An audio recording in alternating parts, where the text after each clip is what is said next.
দাঁড়াইস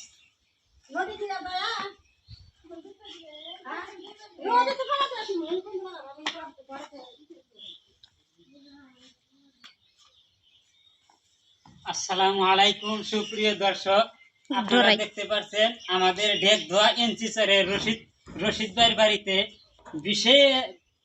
বহুত পরিমাণের বড় একটি সাপ এই মুহূর্তে আমরা মারার চেষ্টা করছি এবং আমাদের ফাঁদে পড়েছে, ধরা হয়েছে। ঘরের ভিতরে মুসুরির ভিতরে অবতরণ করেছিল। আমরা ইতিমধ্যে তাকে ধরার জন্য সক্ষম হয়েছি। দেখেন কত বড়, প্রায় 7-8 হাত মান হব, বিরাট বড় সাপটা। এই যে দেখেন কত বড়, এই যে এ বাঁশের থেকেও বড়। ওরে বাপরে বাপ, মাপ দিছা পরবানি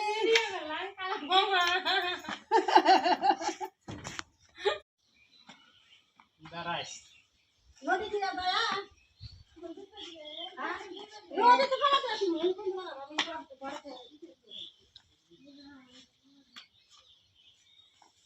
আসসালামু আলাইকুম সুপ্রিয় দর্শক, আপনারা দেখতে পাচ্ছেন আমাদের ঢেক ধোয়া এনসিসারের রশিদ ভাইয়ের বাড়িতে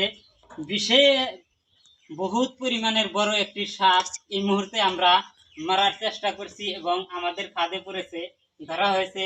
ঘরের ভিতরে মুসুরির ভিতরে অবতরণ করেছিল। আমরা ইতিমধ্যে তাকে ধরার জন্য সক্ষম হয়েছি। দেখেন কত বড়, প্রায় 7-8 হাত মান হব, বিরাট বড় সাপটা। এই যে দেখেন কত বড়, এই যে এ বাঁশের থেকেও বড়। ওরে বাপরে বাপ, মাপ দিছা পরবানি